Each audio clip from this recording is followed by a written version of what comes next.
না যে স্বজন হরি কথা কয় না, সেই দেবতা দেবতা না যে গোবিন্দের পথ শিখায় না। ধ্যান দিন, সেই গুরু গুরু না যে গুরু ভক্তি পথে নেয় না। গুরুর কাজ কি? শিষ্যকে ভক্তি পথে নেয়া। অজ্ঞান অন্ধকারের মধ্যে ডুবে আছে শিষ্য, আর তাকে সেখান থেকে উঠিয়ে ভক্তি পথে নেয়াই হলো শ্রী গুরুদেবের কর্তব্য। আজ আমরা আরো একটু আগাতে পারতাম জানেন। ওই আসবার কালে কেউ একজন বলল তুমি পাঠে যাবে না, আবার আরেকজন বলছে এখনো সময় হয়নি। কে বলছে মনে নেই, কিন্তু কথাটা কানে বেঁধেছে। তো আমাদের ধর্মটা না, এটা আমি লিখেছি আমার বাণীর মধ্যে, যে ধ্বংস হওয়ার পিছনে দুটো লাইন আছে। একটা হলো এখনো সময় হয়নি, আরেকটা হলো সময় নাই। এই দুটো লাইনের জন্য আমাদের অধপতন। ধ্যান দিন, এখনো সময় হয়নি আর এখন সময় নেই। হ্যাঁ, যখন বয়স ছিল তখন যদি বলতো ধর্ম করো, জপ করো, হ্যাঁ, সাধু সঙ্গে যাও, প্রসাদ পাও, তাহলেই সঙ্গে সঙ্গে সবাই কি বলে এখনো সময় হয়নি। হ্যাঁ, সময় হয়নি। আর যখন মুক্ত ছিল তখন বললেই বলতো এখনো সময় হয়নি, আর একটু বয়স হোক তারপরে ধর্মকর্ম করবে। আর যখন একটু বয়স হয়ে গেল তখন যদি আবার বলে ধর্ম করো, তখন বলে এখন আর সময় নাই। কারণ এমন জড়িয়ে গেছে এখন আর ধর্ম করবার মতো সময়। তাই দুটি শব্দ, সময় হয়নি আর সময় নাই। এ করতে করতেই আমরা শেষ হয়ে গেলাম। সদ্গুরুর কাজ শিষ্যকে ভক্তি পথে আনা এবং ভগবানের এই নীতি নির্দেশনা। গোবিন্দ মহাপ্রভু আমাদের যা শিখালেন, মহাজনগণ যে পথে চলতে বললেন, এই পথ দেখিয়ে দেয়াই হলো শ্রী গুরুদেবের কাজ। হ্যাঁ, এই ভাগবতের এই শ্লোক বলছে সেই গুরু গুরু না যেই গুরু ভক্তি পথে নেয় না। আমাদের বর্তমান অবস্থা কি জানেন? যে আমি মাঝে মাঝে বলি কানে দেয় হিসফিস, বছর বছর চান্দা দিস। ওই শিষ্য গুরুদেব এসে কানে একটা হিসফিস কানে মন্ত্র দেয়, তো ফিসফিস করে কি বলে শিষ্য কিছুই বুঝতে পারে না। আর বছর বছর গুরুদেব একবার আসে চাঁদা নেয়ার জন্য, প্রণামী নেয়ার জন্য, শেষ। এটাই কোনো সময় সদ্গুরুর কর্তব্য না। সদ্গুরুর খেয়াল রাখতে হবে যেন তার শিষ্য মানুষ হয়। এ জগতে দুজনকে বাবা বলা যায়, একজন গুরুদেব, আরেকজন যিনি জন্ম দিলেন তিনি। হ্যাঁ, আর মায়েরা বলবেন শ্বশুর যিনি রয়েছে তাকে। তো জগতে প্রকৃত নিয়ম অনুসারে দুজনকে পিতা বলা যায়, যিনি গুরুদেব তিনিও পিতা, আর যিনি জন্ম দিলেন তিনিও পিতা। পিতার কাজ কি? হ্যাঁ, এ জগতে সেই পিতাকে সন্তান যেন ভক্তিপথে আসে, শাস্ত্রপথে আসে, গ্রন্থ নির্দেশন করেন, এটাই হলো শ্রী গুরুদেবের কাজ, তাকে শিখিয়ে সামনের দিকে আনা। কিন্তু বর্তমানে আমাদের এই বেহাল দশার কারণের মধ্যে একটি হলো কি জানেন মা? যারা আমরা রয়েছি শিষ্য যাতে বাড়ে তার তালে আছি, মানুষ করার তালে নেই, মানুষ করবার তালে নেই। এ জগতে গরুর বাচ্চা জন্মে গরু হয়, ছাগলের বাচ্চা জন্মে ছাগল হয়, ভেড়ার বাচ্চা জন্মে ভেড়া হয়, একমাত্র মানুষের বাচ্চা জন্মে কোনোদিন মানুষ হয় না। ধ্যান দিন, মানুষের বাচ্চা জন্মে কোনোদিন মানুষ হয় না, মানুষের বাচ্চাকে মানুষ করতে হয়। আর মানুষের বাচ্চাকে মানুষ করার দায়িত্ব তিনজনার, প্রথমে মা, দ্বিতীয়তে বাবা, আর তৃতীয়তে শ্রী গুরুদেব। আজ আমরা মানুষ হতে পারলাম না, যদি মানুষ হতাম আজ আমাদের এই বেহাল অবস্থা হতো না। তাই মানুষ হতে হবে। গুরুর মনে যদি লোভ থাকে আর শিষ্যের মনে যদি কামনা থাকে, কোনো দিন ওই গুরু শিষ্য একজনও উদ্ধার হয় না। লোভী গুরু কামি চেলা দুজনায় নরকে গেলা। গুরুর মনে লোভ আর চেলা শিষ্যের মনে কামনা, তাহলে দুজনেই নরকে যাবে। হ্যাঁ, আমার এর জন্যে যে কজন সদ্গুরু আছে এদের বেশি শিষ্য নেই, কারণ এদের কাছে কেউ আসতে চায় না ভয়ে। ওনার কাছে গেলে একাদশী করা লাগবে, ওরে বাবা।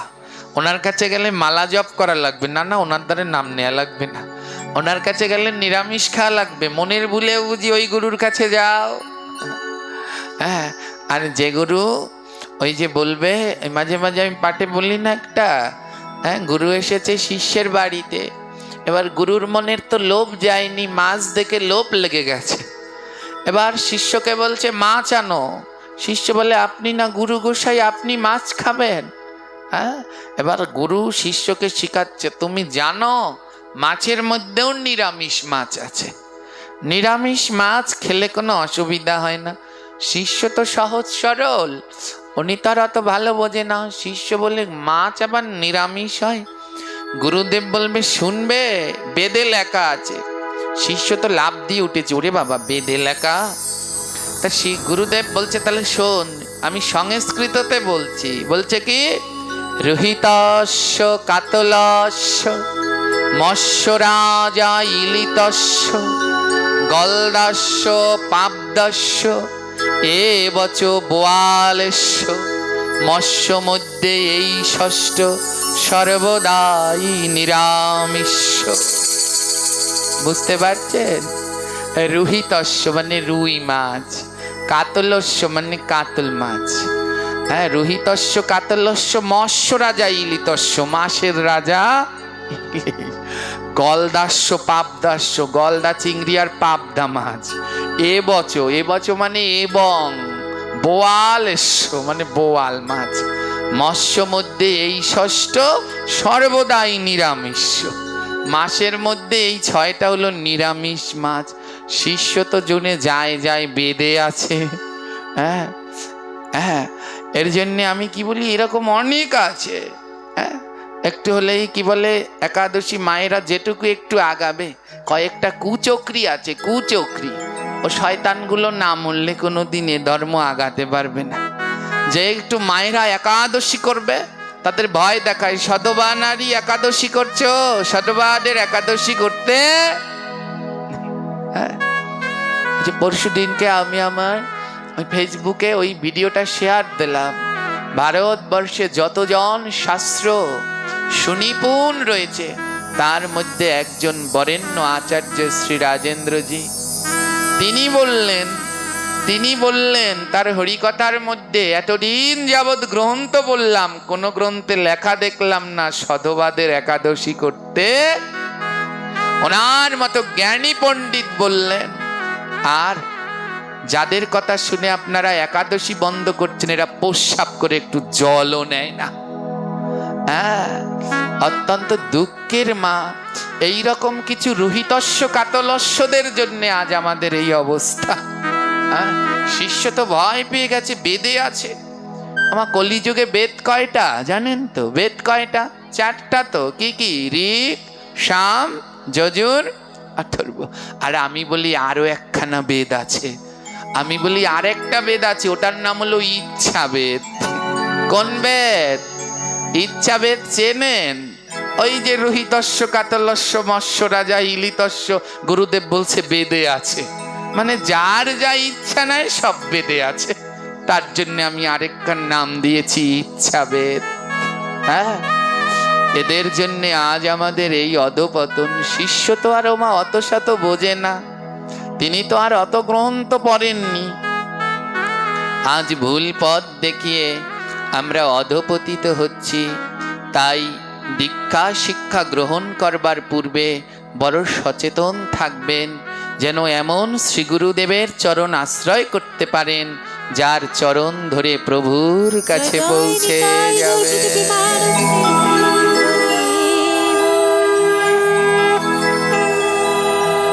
তাই বললেন সেই গুরু গুরু না, যে গুরু ভক্তি পথে নেয় না। আপনি দীক্ষা শিক্ষা নিলেন, কোনোদিনই সে গুরু হবে না যদি আপনাকে না শিখিয়ে ভক্তি পথে নিচ্ছে। ভক্তি পথে নিচ্ছে। হ্যাঁ, প্রত্যেক গুরুর উচিত 4টা জিনিস কড়াকড়ি করে দেয়া। প্রথম, গলায় তুলসীর মালা পরতে হবে, দাদা সঙ্গে তিলক পরতে হবে। দ্বিতীয়, মালা জপ বাধ্যতামূলক করতে হবে। তৃতীয়, একাদশী ব্রত বাধ্যতামূলক করতে হবে। হ্যাঁ, 4টা হলো নিজের জন্যে, আর একটা হলো সমাজ সংস্কারের জন্যে। যেই শ্রাদ্ধে জীব হত্যা করা হয়, যেই অন্নপ্রাশনে জীব হত্যা করা হয়, যেই পুজোয় বলি দেয়া হয়, ওখানে 1 গ্লাস জলও খাওয়া যাবে না। এই একটা রাখা উচিত সমাজ সংস্কারের জন্য। এই 4টা শর্ত দিয়ে তারপরে উচিত শিষ্য করা। কিন্তু জানেন, আমরা শুধু শিষ্য বাড়ানোর তালে আছি, কার কত শিষ্য হবে, কার কত শিষ্য হবে। আরে একটু ভয় পাও, এদের পাপ তো তোমাকেই বহন করতে হবে, গুরু পালাবে কোথায়? তাই এদেরকে কিছু শিখাও। পরের লাইনে বললেন সেই মা মা না, যে মা কৃষ্ণ কথা শেখায় না। মায়ের কাজ কি? সন্তানকে ভগবানের কথা শেখানো। আমাদের আজও মনে আছে, এখনো মনে পড়ে, গীতা পাঠ না করলে পরে সকালবেলায় মা খেতে দিতেন না। হ্যাঁ, এখনো মনে আছে, জীবনের প্রথম পরীক্ষায় তাড়াহুড়ো করে, অনার্সের প্রথম পরীক্ষায় তাড়াহুড়ো করতে গিয়ে তিলক পড়তে মনে নেই, মা গাড়ি থেকে টেনে আবার বাড়িতে নিয়ে এসেছে। তিলক পরেই তারপরে কলেজে পাঠিয়েছে। ওই পরীক্ষায় 15 মিনিট লেট হয়েছে, ছাড় ঢুকতে দেয়নি, ছাড়ের পা ধরেছি, পা ধরে তারপরে পরীক্ষার হলে ঢুকেছিলাম। হ্যাঁ, আসার পরে মা বলেছিল যে শোন, আজ পরীক্ষার হলে যাচ্ছিস, যদি তিলক ছাড়া যাস, আর অ্যাক্সিডেন্ট হতে তো কোনো সময় লাগে না। লাগে এই যে ওই দিনকে কজন 7 জন মারা গেল, সেদিনকে ঘটক চড়ে বুঝতে পেরেছিল তারা চলে যাবে। আমার মা ওই কথাটা বলেছিলেন, যদি আজ পরীক্ষা দিতে গিয়ে গাড়িতে তোর অ্যাক্সিডেন্ট হয় আর কপালে যদি তিলক না থাকে, তাহলে তোর নরকে বাস হবেই হবে। আমাদের গ্রন্থ সিদ্ধান্ত দিলেন, তিলকবিহীন যিনি দেহত্যাগ করেন তিনি মহাপুণ্যবান হলেও তাকে নরকে যেতে হয়। হালকামার এই কাকামণি বলেছিলেন, বাবা অনেকে বলে রাত্রে ঘুমানোর আগে তিলক ধুয়ে ঘুমাতে হয়, এই সর্বনাশের কাজ করবেন না। যদি তিলক না থাকে তাহলে কপালে তিলক পরে ঘুমাবেন, কারণ বেশিরভাগ মৃত্যু তো ঘুমের মধ্যেই চলে আসে। যারা দিনে তিলক পড়তে সময় পান না, এই যে কুমিরের রাজত্বে বাস করি তো, তাই তিলক পরে রাস্তা দিয়ে হাঁটা যায় না, কর্ম করা যায় না। যে বাবারা দিনে তিলক পড়তে সময় পান না, অনুরোধ রইল রাত্রে ঘুমানোর আগে টানা করে তিলক পরে ঘুমাবেন। গোবিন্দের কাছে গিয়ে বলতে পারবেন, প্রভু এমন রাজত্বে থাকতে দিয়েছ, তিলক পরে তো রাস্তা দিয়ে হাঁটতে পারি না। তিলক পরলে তো আর দোকানে কোনো কাস্টমার আসবে না, তাই দিনের বেলায় পড়তে পারিনি, কিন্তু রাত্রবেলায় তিলক ধারণ করে শুয়েছিলাম গোবিন্দ।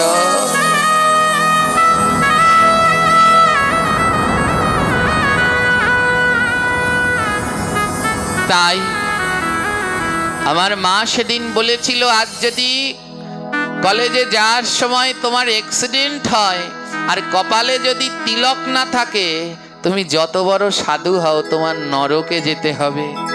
আর যদি তিলক পরে যাও আর তোমার অ্যাক্সিডেন্টে রাস্তায় মৃত্যু হয়ে গেলে, আমার মা বললেন আমার তাতে কোনো আফসোস নেই, আমি জেনে নেব আমার ছেলে তিলক পরে দেহ ত্যাগ করেছে, ভগবানের ধামে গেছে। আপনাদের সকলার কাছে প্রার্থনা, এমন গর্ভধারিণী মা আমি যেন জন্মে জন্মেই পাই, এই মায়ের গর্ভেই যেন জন্মে জন্মে আসতে পারি। আজ আমার অনেকগুলো মা, একটা মা না, এখানে অনেকগুলো মা আছেন। আমি যেদিন প্রথম, অনেক ছোটবেলা থেকে আমি এই ভাগবত পাঠের সাথে যুক্ত, 8 বছর বয়স থেকে আমি পাঠ করি। প্রথম যেদিন আমি পাঠে যাব, আমি আমার মাকে ছাড়া থাকতে পারি না। এখনো আমায় যদি কেউ খাবার খাইয়ে দেয় অনেকটা খেতে পারি, আর না খাইয়ে দিলে আমার ইচ্ছে করে না খেতে, প্রচুর অলস। যেদিন প্রথম মাকে ছেড়ে পাঠে যাব, আমি যেতে চাইলাম না। আমি বলছি আমি যাব না, তুমি সাথে না গেলে আমি পাঠ করতে যাব না। আমার মা বলেছিলেন যদি আজ একটা মাকে ত্যাগ করতে পারিস, 1000 মাকে পেয়ে যাবি। সেদিন জোর করে পাঠিয়েছিলেন যে একটা মায়ের লোভ ত্যাগ কর, দেখবি তোর 1000 মা হবে। আজ আমার 1000 জন মা রয়েছে। তাই সেই মা, মা না, যে মা কৃষ্ণ কথা শেখায় না। তাই প্রত্যেক মায়ের কর্তব্য সকালবেলা বাচ্চাদের ঘুম থেকে তুলে চায়ের কাপটা হাতে দেয়া নয়, বাসি বস্ত্রটা ত্যাগ করো, গীতা গ্রন্থটা হাতে দিন, গীতা গ্রন্থটা হাতে দিন সন্তানকে। ওমা এটা আপনার কর্তব্য। কেন আপনার ছেলে আপনায় খেতে দেবে না? কেন ঘর থেকে বের করে দেবে না? ছেলের দোষ দেবেন না, দোষ তো আপনার। কারণ আপনি ছোটবেলা থেকে ওকে ধর্ম শিক্ষা দেননি। যে সন্তান ধর্মের পথে থাকে তারা কোনোদিন মা বাবার গায়ে হাত দিতে পারে? যে সন্তান ধর্মের পথে থাকে তারা কোনোদিন মা বাবাকে ঘর থেকে বের করে দিতে পারে? যে সন্তান ধর্মের পথে থাকে তারা কোনোদিন মা বাবাকে না খাইয়ে রাখতে পারে? বলতে পারেন বাবা আমাদের পাশের বাড়ি তো একজন আছে, সে তো অনেক ধর্ম করে কিন্তু বাবা মাকে খেতে দেয় না। মনে রাখবেন ওটা সন্তান হলে সন্তান না, সতে সন্তান সতে শয়তান। যারা মা বাবাকে খেতে দেয় না, মা বাবাকে ভালোবাসে না, মা বাবাকে শ্রদ্ধা ভক্তি করে না, ওরা সাধু হলে সাধু না, ভণ্ড সাধু। মা বাবাকে ভালোবাসতে হবে। আর এটা শেখানোর দায়িত্ব মায়েদের। সকালবেলা ঘুম থেকে উঠালে মায়েদের কাজ বাচ্চাদের কথা শিখানো। গীতাটা তুলে দাও, নেও বাবা, একটা গীতার শ্লোক হলেও পাঠ করো। ঠাকুর রামকৃষ্ণ বললেন যে মানুষ প্রতিদিন গীতা পাঠ করে সে কোনোদিন অমানুষ হতে পারে না, সে মানুষ হবেই হবে। আজ প্রত্যেক ঘরে ঘরে গীতা শিক্ষা গড়ে তুলতে হবে। এবার এসেছে, আগের বার তো সেই ছোট্ট ছোট্ট বাচ্চারা আমাদের স্কুলের এসে গীতা পাঠ করতে এবার এসেছে, ওরা একদিনও, কালকে আসবে। বাহ, ভালো। এমনি থেমে থাকা যাবে না, এগিয়ে যেতে হবে। আর সেই পিতা পিতা না, যে পিতা সন্তানকে কৃষ্ণ প্রসাদ দেয় না। পিতার কাজ কি? সন্তানের মুখে কৃষ্ণ প্রসাদ তুলে দেয়া, এটা হলো পিতার কাজ।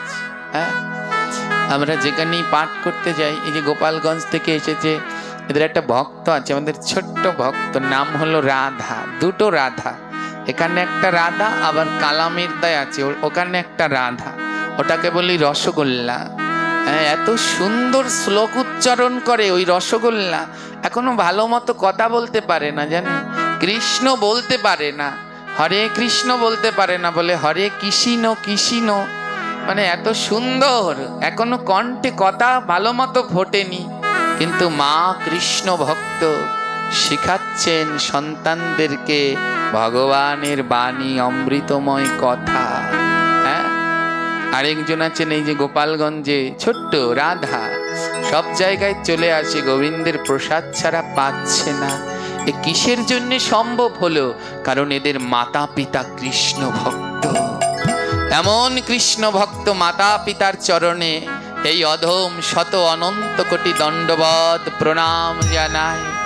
প্রভুর কাছে প্রার্থনা, যারা এমন করে সন্তানদের সুশিক্ষা দিয়ে ভগবানের পথে এনেছে, পরের জন্মে যেন এদের দরজায় কুকুর হয়ে যায়, কুকুর হয়ে যায়।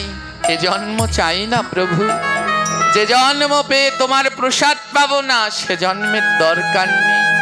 ঠাকুর মহাশয় তাই তার পদে লিখেছেন, বৈষ্ণব দুয়ারে যদি হইতাম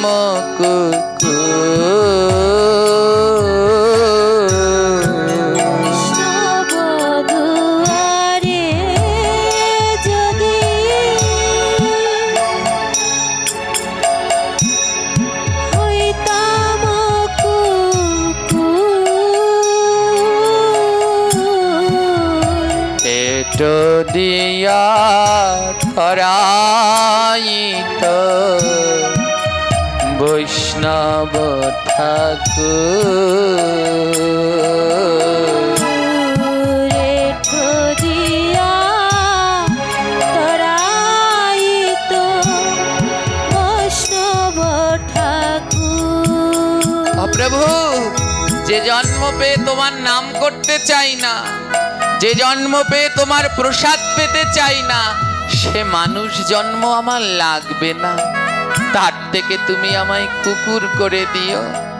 কিন্তু ভগবান, আমায় কুকুর জন্ম দিও, কোনো বড়লোক বাড়িতে নয়, কোনো রাস্তার কুকুর করে নয়, আমায় বৈষ্ণবের দরজায় কুকুর করে দিও। ওই বৈষ্ণবের দরজায় যদি কুকুর হতে পারি গোবিন্দ, আমার তিনটি লাভ হবে। বলে, প্রথম কি লাভ? বলে, ওই বৈষ্ণব প্রসাদ পাওয়ার পরে তার এটোটা আমায় দেবে। আমি মানব হয়ে গোবিন্দের প্রসাদ পেলাম না, কিন্তু বৈষ্ণবের দুয়ারে কুকুর হলে প্রতিদিন প্রসাদ পাবো। বলে, আর কি লাভ? বলে, বৈষ্ণব সকালবেলা ঘুম থেকে উঠে মঙ্গল আরতি করে।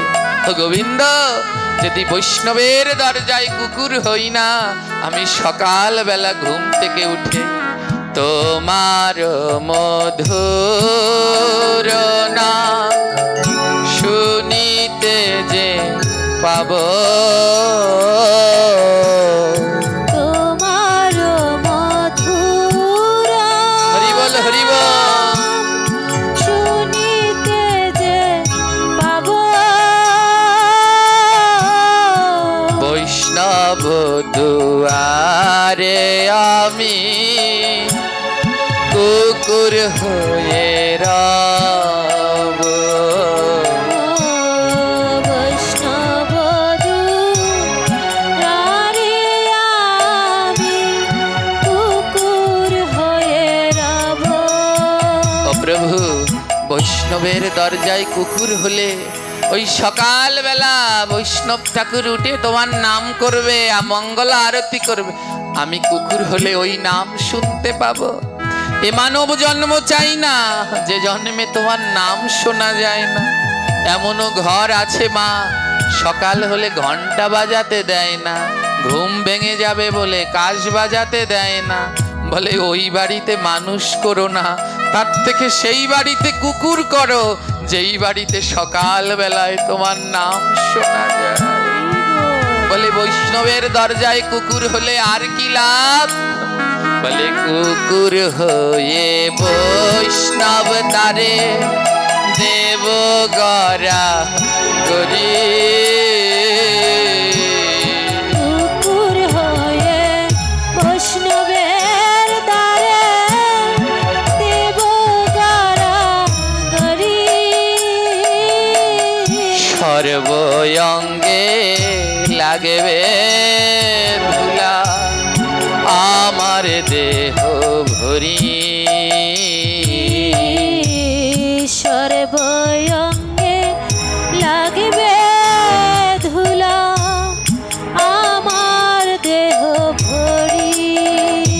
আমায় বৈষ্ণব দ্বারে কুকুর করো। বৈষ্ণব দ্বারে কুকুর করো। যেন চরণ ধুলা মাখতে পারি, বৈষ্ণব দ্বারে কুকুর করো। যেন চরণ ধুলা, হরি বল হরি বল। চরণ ধুলা মাখতে পারি, বৈষ্ণবের দ্বারে কুকুর করো।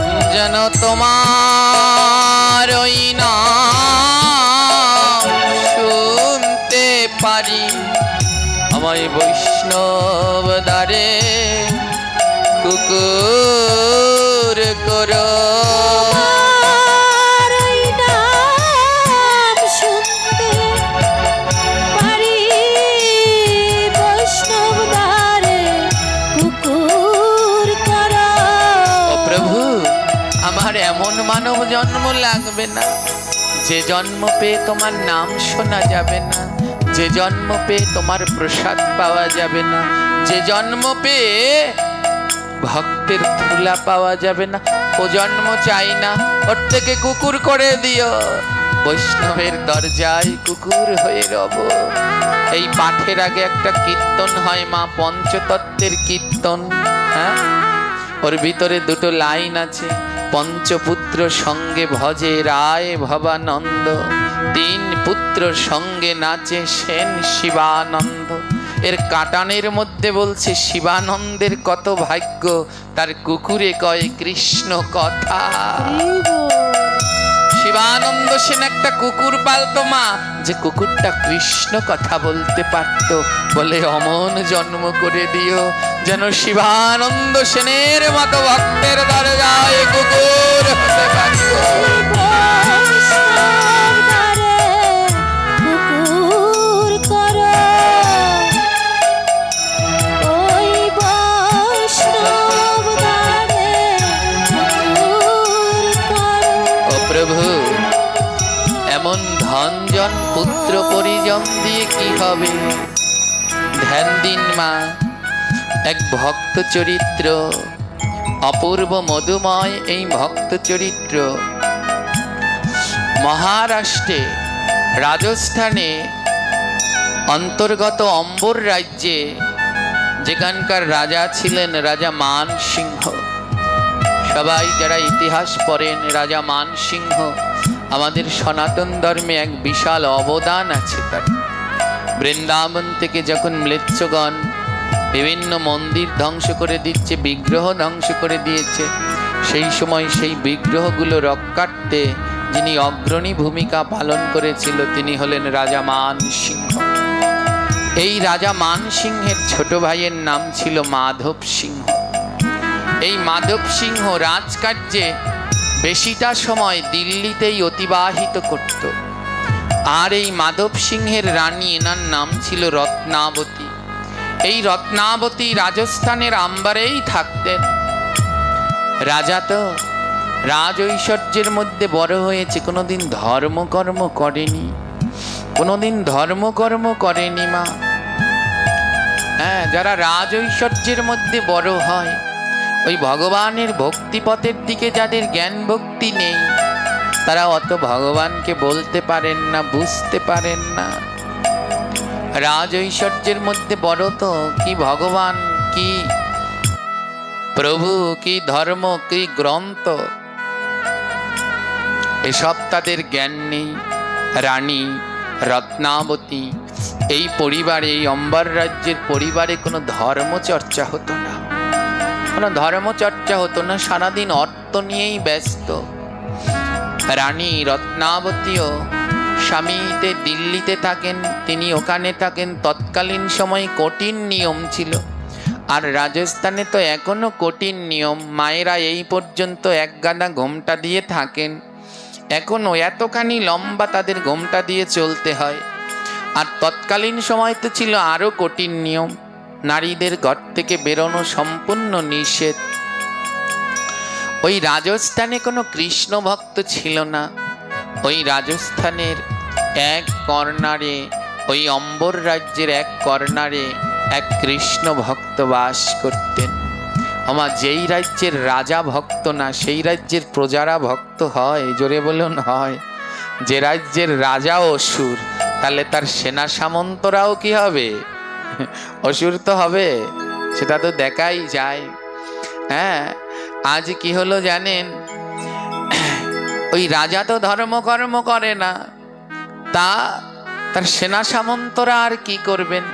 ওই গুটি কয়েক আছে লুকিয়ে টুকিয়ে, কারণ অসুরের রাজত্বে তার প্রকাশ্যে কিছু বলার উপায় নেই, তাহলেই জিত কেটে দেবে। এই হলো অসুর রাজত্বের গুণ। পূর্বজন্মের মহাপাপ ছিল, যায়নি। তাই আজ কি হলো জানেন?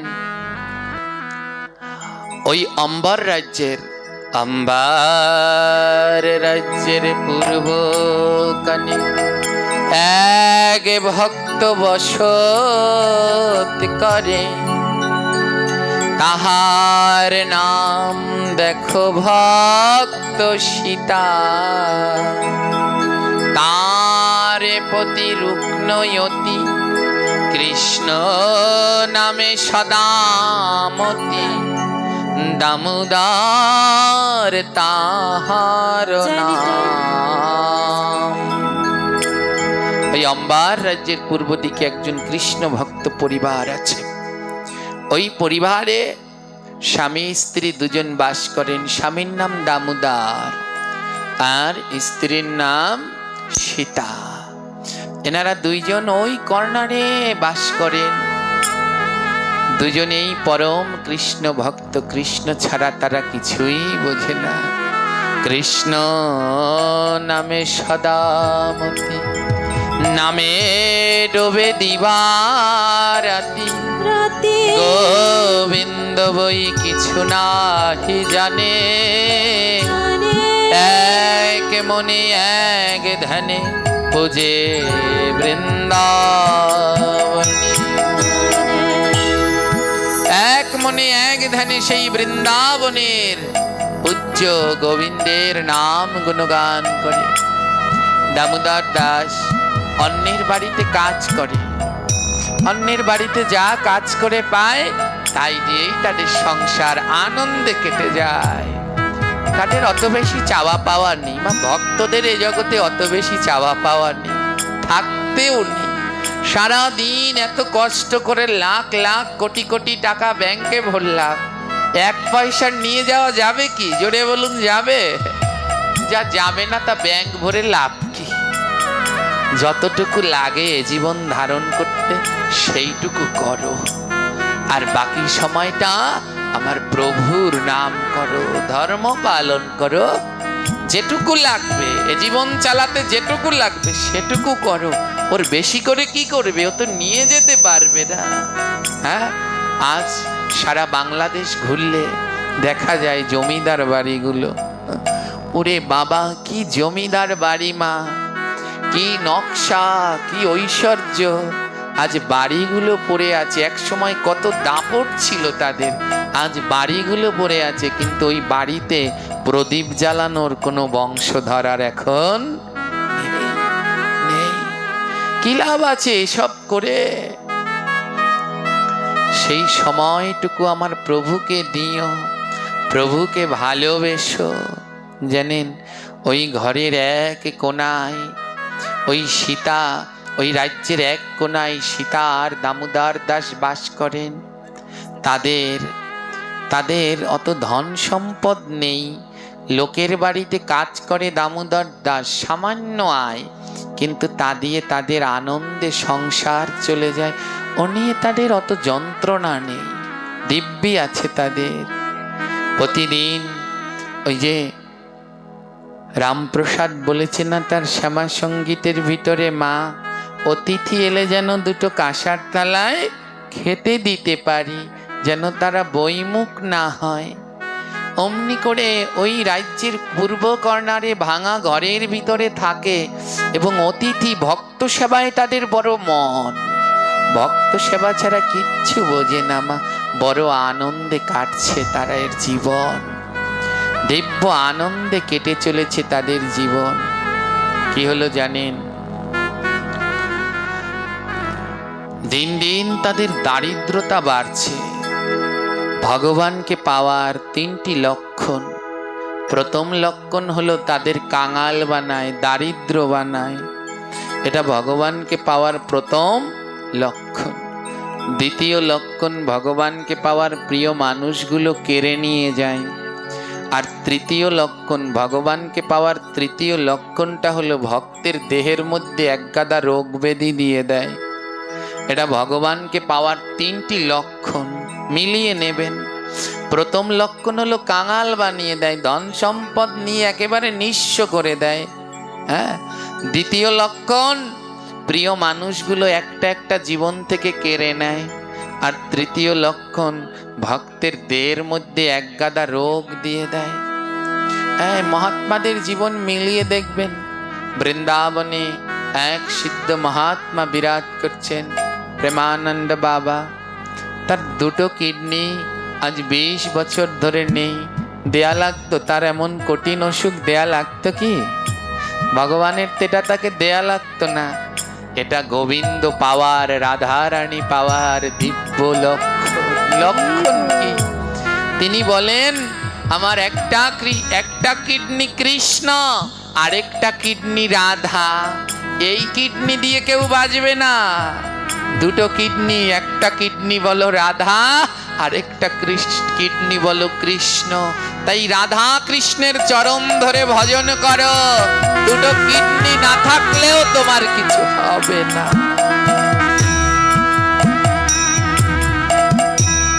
আরেকজন মহাত্মাকে দেখুন, তিনি ইস্কনের আচার্য শ্রীল জয়পাতাকা স্বামী মহারাজ। হাজার হাজার বিধর্মী তার কাছে সনাতন ধর্ম গ্রহণ করেছেন। তার লাগতো এমন কঠিন অসুখ দেয়া, হুইল চেয়ারে করে ঘুরছেন, লাগতো তাকে এমন দেয়া। ওটা দোষের নয়, ওটা ভগবানকে পাওয়ার দিব্য লক্ষণ। উদ্ধব জিজ্ঞেস করেছিলেন তিনটি লক্ষণ, তার মধ্যে একটি হলো ভক্তের দেহের মধ্যে আমি রোগ ব্যাধি দিয়ে দেই। কি হলেন জানেন?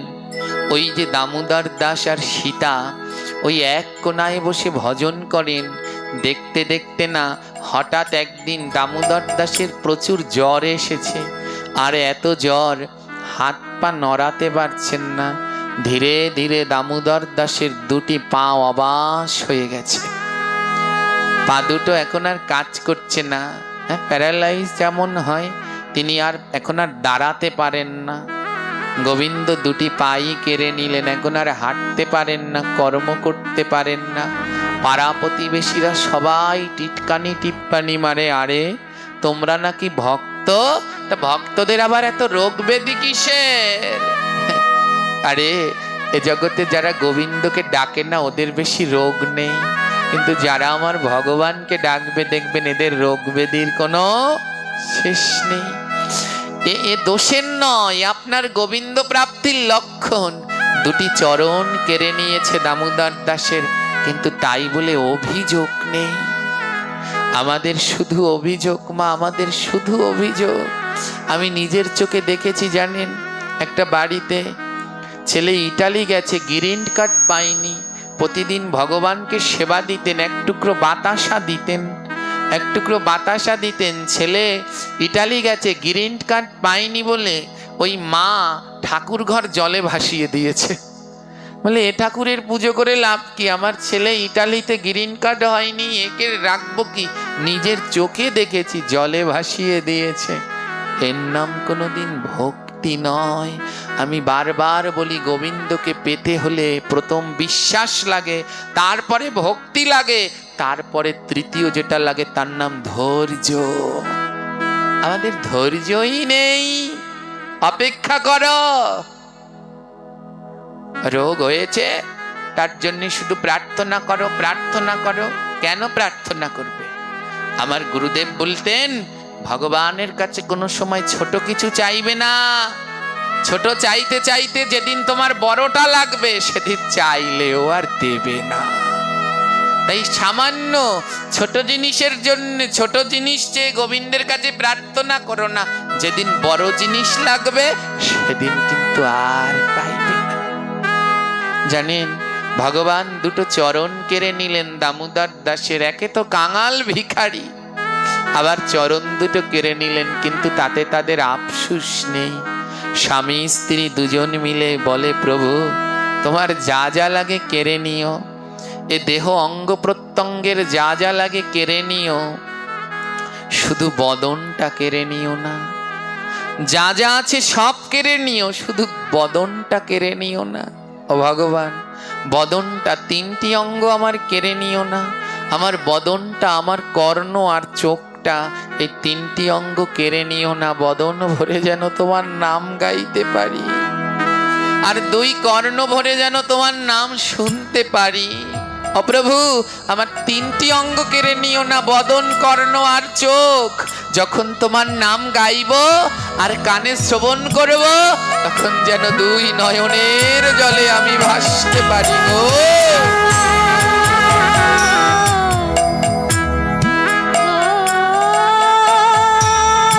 আমার তিনটি অঙ্গ কেড়ে নিও না। জনম দুঃখিনী সীতা আর তার স্বামী দামোদর দাস ওই পূর্ব কোণায় ভাঙা ঘরে বসে দিন রাত্র আমার গোবিন্দের নাম করে। হরে কৃষ্ণ হরে কৃষ্ণ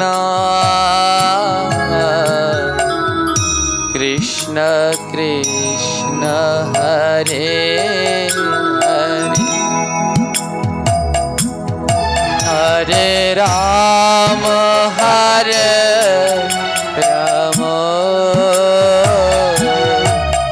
রাম রাম হরে হরে।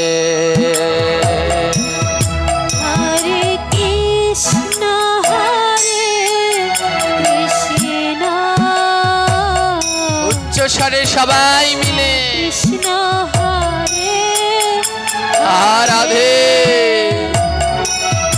হরে রাম হরে রাম, রাম রাম হরে হরে।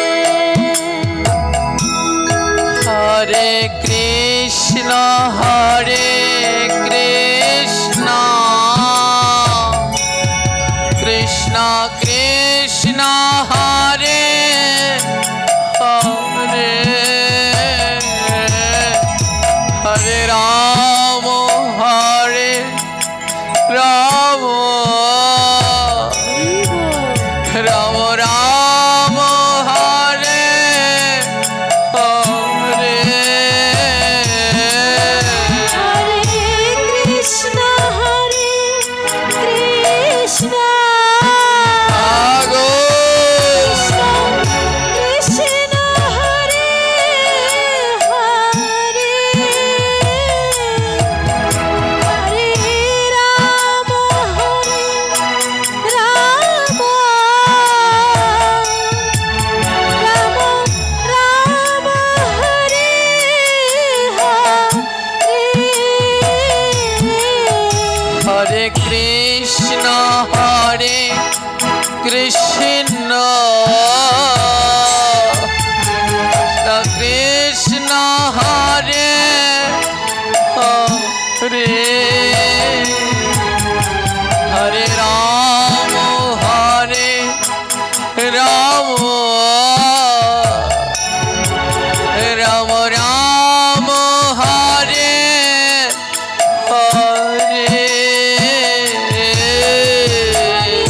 কৃষ্ণ হরে কৃষ্ণ, উচ্চ স্বরে বদন ভরে আকুল হয়ে ভগবানকে ডাকো।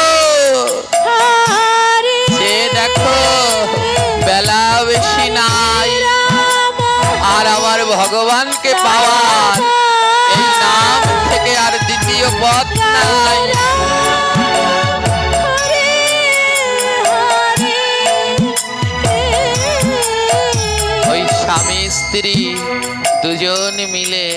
ওই ভাঙা ঘরের ভিতরে দিন রাত প্রভুকে ডাকে আর গোবিন্দের কাছে বলে, প্রভু যেন এমনি করে বদন ভরে তোমায় ডাকতে পারি। জানেন, একদিন ওদেরকে পরীক্ষা করবার জন্যে সাক্ষাৎ ভগবান এসেছেন। সাক্ষাৎ ভগবান এসেছেন। এক বণিকের রূপ ধারণ করে ভগবান আসলো ওই সীতার দামোদর দাসের ঘরে। বণিক এসে বলছে, ওমা আমাকে একটু জল দেবে? ঘরে খাবার নেই, অতিথি আসলে কোনোদিন না খাইয়ে দিতে নেই। ঘরে যেটুকু খাবার ছিলেন অতিথি সেবার জন্য দিয়ে দিলেন। অতিথি রূপে আজ ভগবান এসেছেন, তাকে সেবা করালেন। জানেন, সন্তুষ্ট হয়ে গোবিন্দ পরীক্ষা করবার জন্য দুটি সোনার মোহর দিলেন। বলল, না ওই সোনার মোহর দুটো রাখো। সোনার দুটি মোহর দিলেন। গোবিন্দের দিব্য রূপ তো এসেছেন অতিথি বেশে, কিন্তু ওই রূপ দেখে মাথায় চেতনা নেই। সোনার মোহর দুটো ওই সীতার দামোদর দাসের হাতে ধরিয়ে দিলেন, প্রভু আমার। দিয়ে ভগবান চলে গেলেন। যখন ভগবান চলে গেলেন, গোবিন্দ চলে গেছে, কিন্তু তার গায়ের ঘ্রাণ তো আর যায়নি। ওই সীতার দামোদর দাস দেখলেন এক দিব্য সুঘ্রাণ। সীতা বললেন, এই ঘ্রাণ তো সাধারণ ঘ্রাণ নয়, আমার গোবিন্দের গায়ের ঘ্রাণ। যেই জায়গাটিতে আমার ভগবান দাঁড়িয়েছিলেন, দেখে ওই ধুলার মধ্যে শঙ্খ চক্র গদা চিহ্ন পড়ে রয়েছে।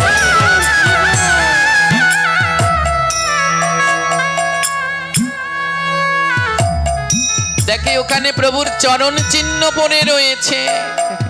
সোনার মুদ্রাটা হাতে নিয়ে ছুটতে ছুটতে মাধবের মন্দিরে গিয়ে বলছে, ও মাধব, আমাকে বোকা পেয়েছো? সোনা দিয়ে আমার উপাসনা কেড়ে নিতে চাও? আমার শুনবেন লাইনটা কি বললো? আমার সোনা দিয়ে আমার উপাসনা কেড়ে নিতে চাও? চাই না। সুরে সোনার মোহর জলে ছুঁড়ে ফেললে। আর মাধবের চরণ ধরে বলছে, মাধব আমার সোনা চাই না, আমার উপাসনা চাই। ও প্রভু, আমার ঘর বাড়ি টাকা অর্থ চাই না, আমি যেন এই বদনে বদন ভরে তোমার নাম গাইতে পারি। আর নাম গাওয়ার সময় দুটি নয়নের জলে যেন ভাসতে পারি গো।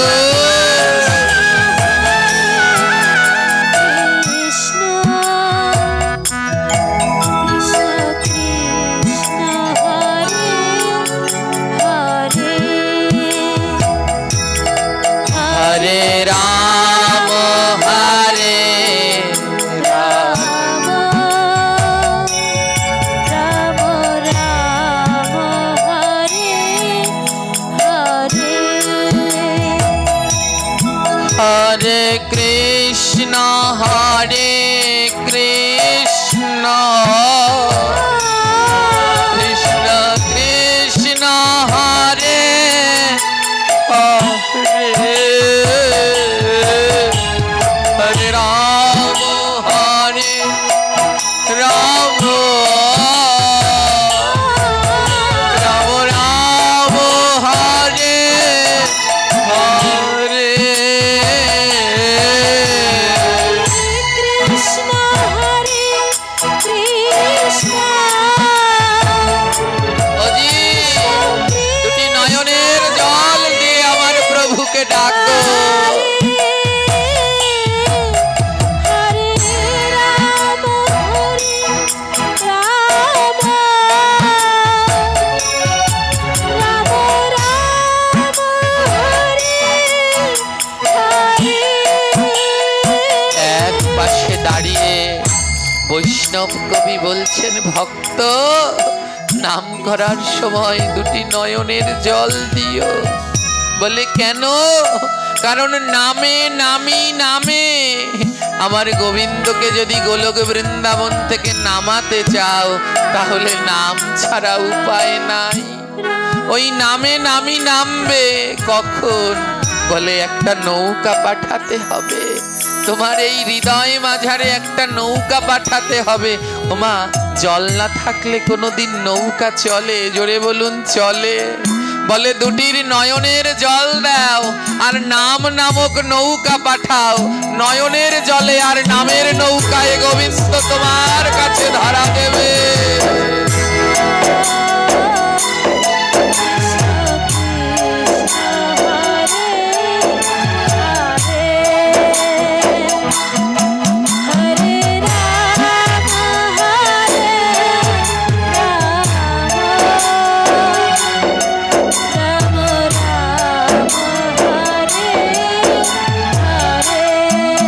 ভক্ত বলছে, ও বৈষ্ণব, গোবিন্দের কাছে নাম নামক নৌকা না হয় পাঠালাম, কিন্তু আমার নয়নে তো জল নাই। ওই নয়ন জল না ঝরলে নাম নামক নৌকা তো চলে না। বৈষ্ণব বলছে, শোনো, নয়নে জল আনতে হলে আগে হৃদয়ে মেঘ আনতে হবে। আর এ জগতে হৃদয়ে মেঘ তখনই আসে যখন কোনো কৃষ্ণ ভক্তের হৃদয়ের ছোঁয়া লাগে। এক কৃষ্ণ ভক্তের হৃদয়ের ছোঁয়া যদি এই তাপিত দেহে লাগে, তখন এই হৃদয়ে মেঘ আসবে। আর যখন এই হৃদয়ে মেঘ আসবে, তখন নয়নে জল ঝরবে। তাই বৈষ্ণব কবি বললেন, শোনো ভক্ত, যখন বদনে নাম করবে, যদি তোমার কাছে কোনো কৃষ্ণ ভক্ত থাকে, তোমার এই তাপিত অঙ্গটা ওই ভক্তের সাথে পরশ করে শুদ্ধ করে নিও, তাহলে তোমার নয়নে কৃষ্ণ নামে জল ঝরবে। হরে কৃষ্ণ হরে কৃষ্ণ কৃষ্ণ কৃষ্ণ হরে হরে, হরে রাম হরে রাম, রাম রাম হরে হরে। হরে কৃষ্ণ হরে কৃষ্ণ কৃষ্ণ গৌর হরি, হরে হরে। উচ্চ স্বরে বদন ভরে দুই নয়নের জল দিয়ে ডাকো। হরে রাম রাম রাম হরে হরে। হরে কৃষ্ণ হরে কৃষ্ণ কৃষ্ণ হরে হরে, হরে রাম হরে রাম, রাম রাম হরে হরে কৃষ্ণ হরে করো, যত পারো ভক্তের সাথে প্রেমালিঙ্গন করো, এমন মানব জন্ম আর পাবে না। হরে রাম হরে রাম, গৌর হরি গৌর হরি। রাম হরে হরে। হরে কৃষ্ণ হরে কৃষ্ণ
একবার দেখা দাও রাধে,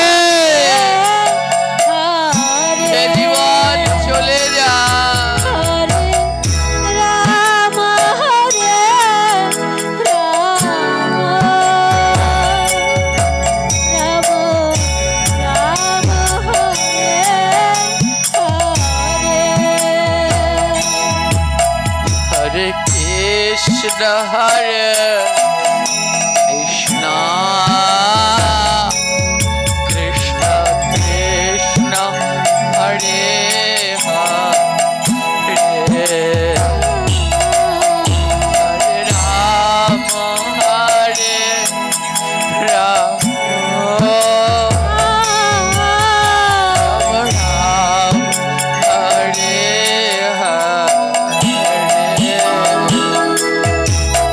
হরে কৃষ্ণ কৃষ্ণ কৃষ্ণ কৃষ্ণ হরে হরে, হরে রাম হরে রাম, রাম রাম হরে হরে।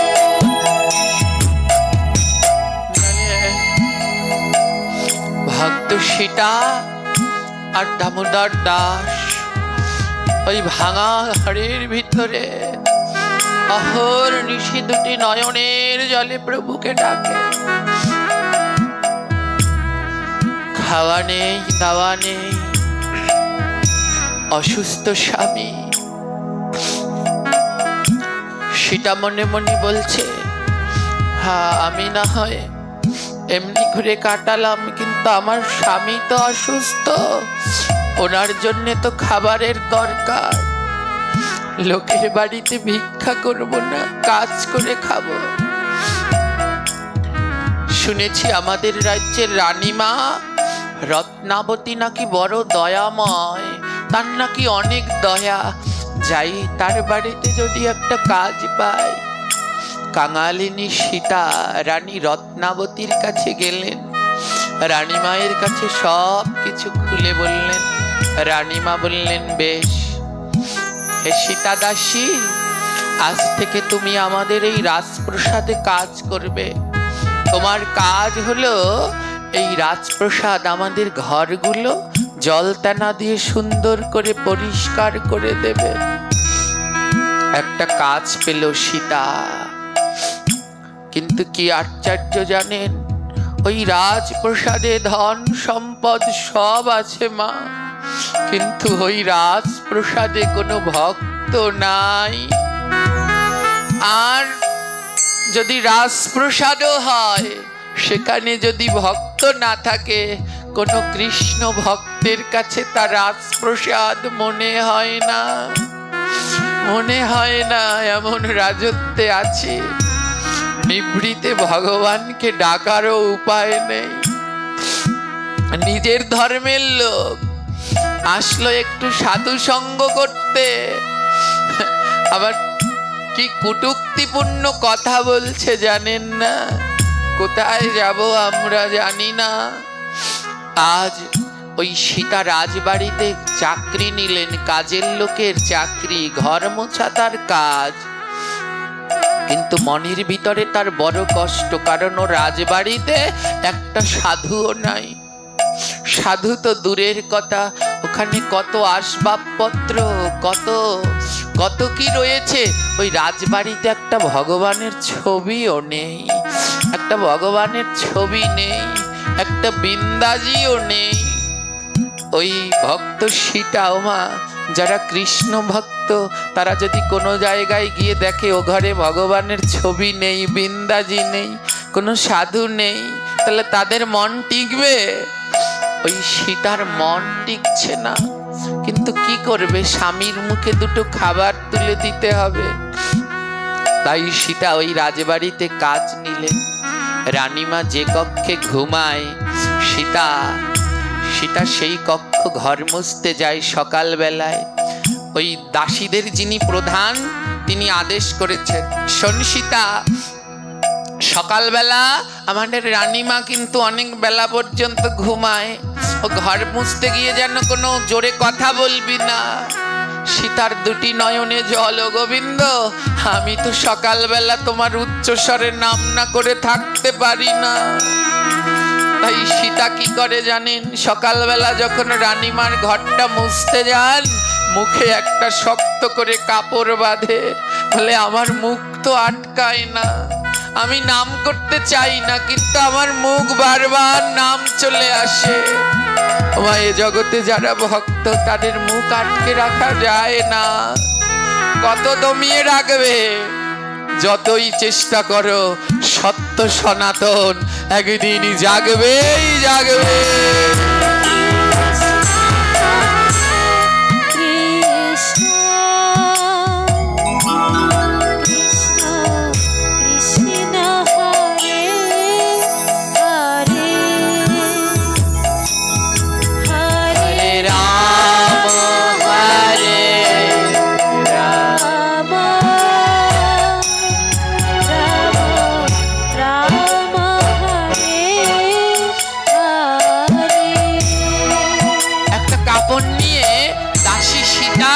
মুখে শক্ত করে বাঁধে যেন জোরে নাম না বের হয়। রানীমার যদি ঘুম ভেঙে যায়, কাপড়টা শক্ত করে বেঁধে তারপরে ওই ঘর মুছতে শুরু করে। কিন্তু জানেন, ওই বালতি ভরে জল নিয়ে যায় ঘর মোছার জন্যে, কিন্তু বালতির জল আর ঘর মুছতে লাগে না।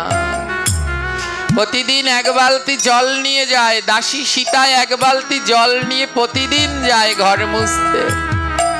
কিন্তু কৃষ্ণ নামে তার নয়নে এমন জল, ওই নয়নের জলেই ঘর মোছা হয়ে যায়, বালতির জল আর লাগে না। হরে কৃষ্ণ হরে কৃষ্ণ কৃষ্ণ হরে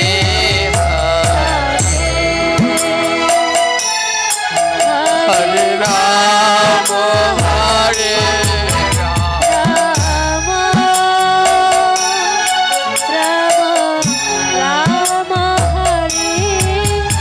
হে ভক্তগণ, উচ্চস্বরে কীর্তন করো। মনের যত জ্বালা আছে সব জ্বালা দূর করতে পারে এই নাম। এই মনকে শীতল করে দিতে পারে এই নাম।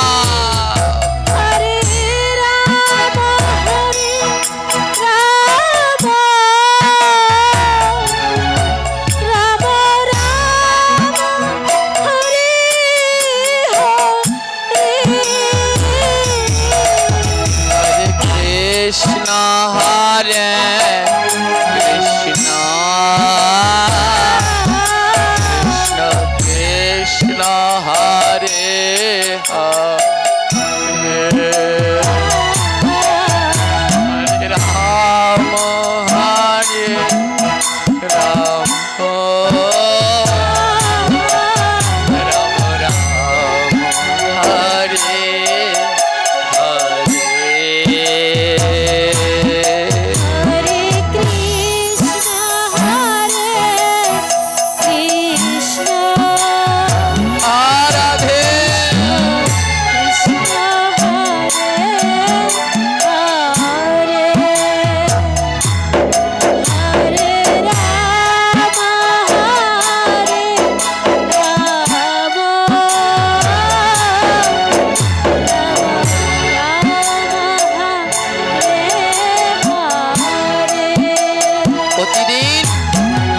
বিছানায় বসে রানী রত্নাবতী লক্ষ্য করেন, ওই দাসী এক বালতি জল আনে, কিন্তু জলটা আবার নিয়ে যায়, জল আর ঘর মুছতে লাগে না। আর মুখে একটা কাপড় বেঁধে কি যেন গুনগুন করে। একদিন রানীমা ডাক দিলেন, এই দাসী এদিকে আয়। থরথর করে কাঁপছে সীতা। হায় রে রামা, আমার নামে বোধহয় আজ রানীমার ঘুম ভেঙে গেল, আজ বোধহয় আমার চাকরিটা যাবে, হয়তো গর্দানও দিয়ে দিতে পারে। থরথর করে কাঁপতে কাঁপতে করজোরে রানীমার কাছে গেলেন। হ্যাঁ রে, তুই কি ভেবেছিস আমি ঘুমিয়ে তাকে কিছু দেখতে পাই না? সেটা মনে বলছে সর্বনাশ, আজ আর আবার রেহাই নেই। রানীমা বলছে, এই দাসী, আমি প্রতিদিন দেখি তুই এক বালতি জল নিয়ে আসিস, আর যেমন জল তেমন নিয়ে যাস, একটুও জল দিয়ে ঘর মুছিস না। আমি প্রতিদিন দেখি তোর দুই নয়নের জলে ঘর মোছা হয়ে যায়। আরে তোর এত দুঃখ কিসের? তুই এত কাঁদিস কেন? হ্যাঁ, দুঃখের কারণ কি? দুঃখের উৎপত্তি কি? আমার শ্রী গুরুদেব বলতেন, দুঃখের কান্নার উৎপত্তি কোথায়? কান্নার উৎপত্তি হলো অভাবে। কান্নার উৎপত্তি হলো অভাব। কারো খাবার নেই, খাবার অভাবে কাঁদছে। কারো সন্তানেরা কষ্ট দিচ্ছে, সুখের অভাবে কাঁদছে। কারো দেহের মধ্যে রোগ ব্যাধি, যন্ত্রণার অভাবে, সুখের অভাবে কাঁদছে, যন্ত্রণায়। কেউ ভালোবাসা পাচ্ছে না, ভালোবাসার অভাবে কাঁদছে। কান্নার উৎপত্তি স্থল হলো অভাব। রানীমা জিজ্ঞেস করলেন, এই দাসী, তোকে কি ঠিক মতো বেতন দেয় না? তুই কাঁদছিস কেন? আমার এখানে যারা চাকরি করে এদের তো ভালো বেতন দেয়, তুই কাঁদছিস কেন? তোর নয়নে জল কেন? এই মুখটা খোল, মুখ বেঁধেছিস কেন? দাসী মুখটা খেললো। বল, তুই কাঁদছিস কেন? হ্যাঁ, তোর কিসের অভাব? দাসী বললেন, রানীমা নির্ভয়ে বলবো। রানীমা বললেন, হ্যাঁ নির্ভয়ে বল, তুই কাঁদছিস কেন? দাসী সীতা বললেন, রানীমা, আমার একটা অভাব আছে। বললে, কিসের অভাব? বল। আমার এই রাজ্যতে তো কারো কোনো অভাব নেই, তোর কিসের অভাব বল? ও রানীমা, আপনার এই রাজপ্রাসাদে সব আছে, রাজ ঐশ্বর্য সুখ শান্তি, শুধু কোনো ভক্ত নাই। ও রানীমা, আমি সারাদিন কাজ করি, কিন্তু একটা ভক্তের মুখও দেখি না, একটা ভগবানের চিত্রপটও নেই। রানীমা, এ জগতে ভক্তরা কাঁদে ভক্ত সঙ্গের অভাবে। এই সঙ্গ আর কাল কোথায় পাবো? এই ভক্ত সঙ্গের অভাবে ভক্তরা কাঁদে।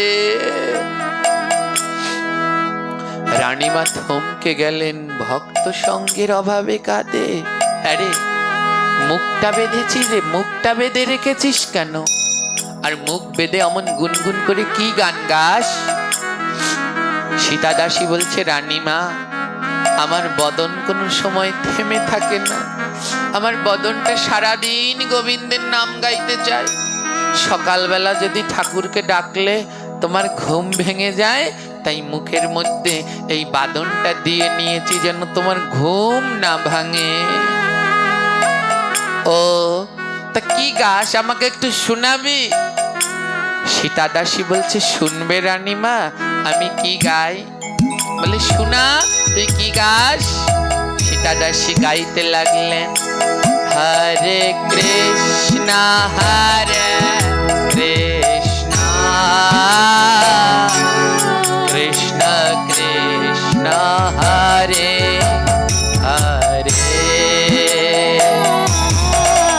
হরে রাম হরে রাম, রাম রাম হরে হরে, হরে কৃষ্ণ হরে কৃষ্ণ হরি বল। কৃষ্ণ সবাই হরে হরে রাম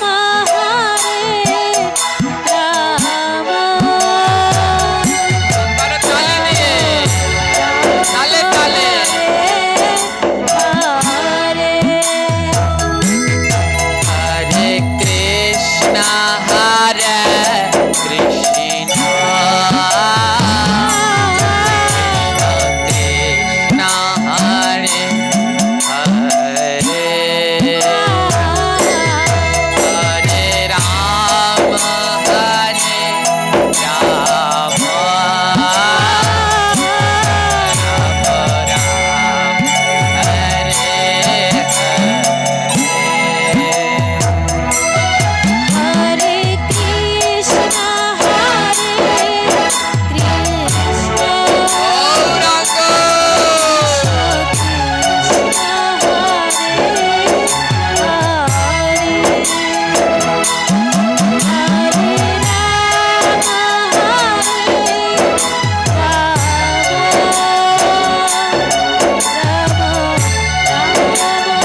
বললাম না, নাম সব যন্ত্রণা দূর করে দিতে পারে।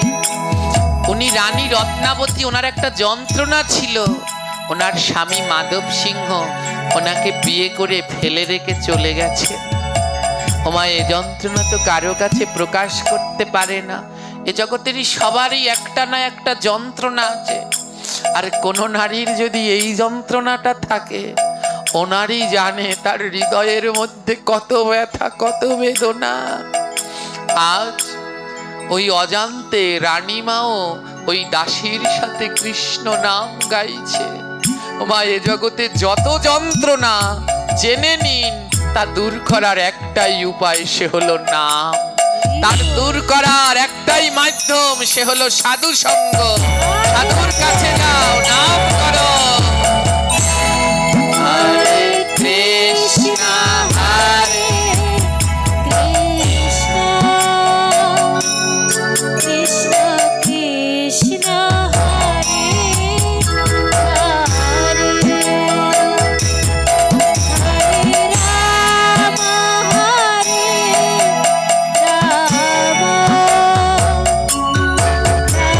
রাম হরে হরে। এই না দাসীর কণ্ঠে নাম শুনলেন, রানী রত্নাবতী তিনিও নাম গাইতে লাগলেন। এই দাসী, এটা কেমন গান! আরে, এই গান শুনলে তো আমার নয়নে জল চলে এসেছে। আমি তো কোনোদিন কাঁদি না, আমার অনেক যন্ত্রণা জানিস দাসী। ওই রাজা মাধব সিংহ, তার অনেক ধন, কিন্তু আমাকে বিবাহ করে ফেলে রেখে গিয়েছে। তিনি ওই দিল্লিতে থাকেন, রাজকার্য পরিচালনা করেন। তার কত কেউ আছে, কিন্তু আমার কেউ নেই। আমি রানী, কিন্তু চার দেয়ালই হলো আমার সঙ্গী। আমার এই যন্ত্রণাগুলো কিসে দূর হবে জানিস? দাসী বলল, রানীমা, আপনি নাম করুন। এই কৃষ্ণ নামে সব যন্ত্রণা দূর হয়ে যায়। রানী রত্নাবতী দাসীর পরামর্শে নাম শুরু করলেন, আর দিন রাত্রি কৃষ্ণ নাম গাইতে লাগলেন। রানীর মনের মধ্যে যত যন্ত্রণা আছে, সব যন্ত্রণা ধীরে ধীরে দূর হতে লাগলেন। হে কৃষ্ণ ভক্তগণ, এ জগতে আপনার আমার সবার মনের মধ্যেই কোনো না কোনো যন্ত্রণা আছে। জেনে নিন, এ যন্ত্রণা দূর করার ঔষধ 16 নাম 32 অক্ষর। তাই আসুন, সবাই মিলে দুটি হাত তুলে গোবিন্দের কাছে সমর্পণ করে আজ বদন ভরে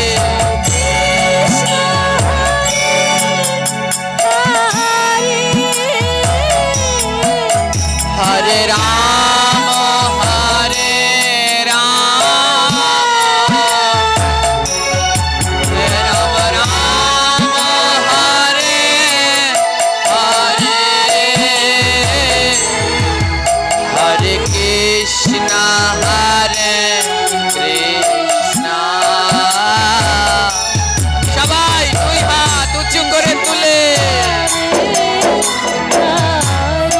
আমরা গোবিন্দের নামে দু হাত তুলে দিই।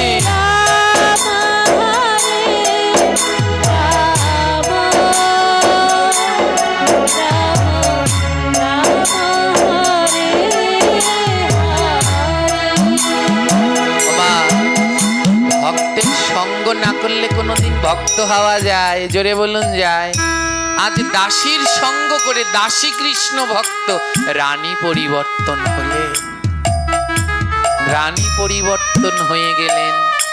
রানী কৃষ্ণ নাম গাইছে, আর কৃষ্ণ নাম করতে করতে অন্তরের জ্বালাগুলো ধীরে ধীরে দূর হচ্ছে। এ জগতে এমন জ্বালায় কেউ জ্বললে সাধু সঙ্গে যাবেন, নাম করবেন, সব জ্বালা দূর হবে। গোবিন্দকেই নিজের পতি ভেবে নিন, তিনি জগৎপতি। এ জগতে যেই পতিকেই ভালোবাসতে দেবেন, দিনন্তে তারাই দুঃখ দেবে। কিন্তু জগৎপতিকে, গোবিন্দকে ভালোবাসলে তিনি আপনায় দুঃখ দেবে না, তিনি আপনায় বৈতরণী পার করে দেবেন। আজ রানী খুশি হয়েছে, মনের যন্ত্রণাটা দূর হয়েছে। দাসী সীতাকে ডেকে বলছে, সীতা, তোর জন্যে আজ আমার মনের যন্ত্রণা একটু হলেও দূর হয়েছে। এতদিন এ যন্ত্রণা আমার হৃদয়ে রয়েছে, এ নামে এত আনন্দ জানতাম না। তুই আমার কাছে একটা কিছু চা, আজ যা চাইবি তোকে তাই দেব, বল কি চাস? সীতার বড় আনন্দ হয়েছে। রানীমা, আমি যা চাইবো দেবে? হ্যাঁ বল, তুই কি মোহর চাস? কত মোহর, মণি মুক্তা, সোনা গয়না কি চাই বল? রানীমা, আমার ওসব কিছু লাগবে না। তোমাদের এত বড় উঠান, উঠানের মধ্যে কোনো তুলসী মঞ্চ নাই, একটা তুলসী মঞ্চ করে দেবে।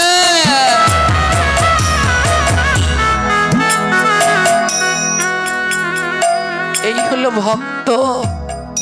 ভক্তরা অর্থ পয়সা চায় না, জেনে রাখবেন শুদ্ধ ভক্তির লক্ষণ। কোন শুদ্ধ ভক্ত আপনার কাছে গেলে টাকা পয়সা চাবে না, ধন অর্থ চাবে না, চাইবে বলবে ও মা মালা নেই, গলায় মালা পরো, তিলক করো না, তিলক করো, জপ করো না, জপ করো, উত্তরী পরো না, উত্তরী পরো।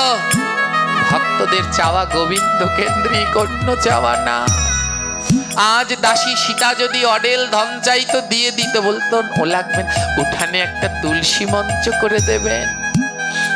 রানী বলছে তুলসী গাছ যেটা জ্বর কাশ হলে খায়, ওতে কি হবে? সীতা বলছে জানেন রানীমা, উনি হলেন ভক্তির দেবী। যেখানে বৃন্দা নাই সেখানে কৃষ্ণ ভক্তি নাই। ও রানীমা, আপনার রাজপ্রসাদে সব আছে, শুধু কৃষ্ণ ভক্তি নাই। তাই একটা তুলসী মঞ্চ করে দিন, বৃন্দাজি আসলে ভক্তিও আসবে। হ্যাঁ আমা, হাজার কৃষ্ণ নাম করলে কৃষ্ণ ভক্তি হবে না যদি কণ্ঠে তুলসীর মালা না থাকে। বৃন্দা দেবীকে আশ্রয় করুন।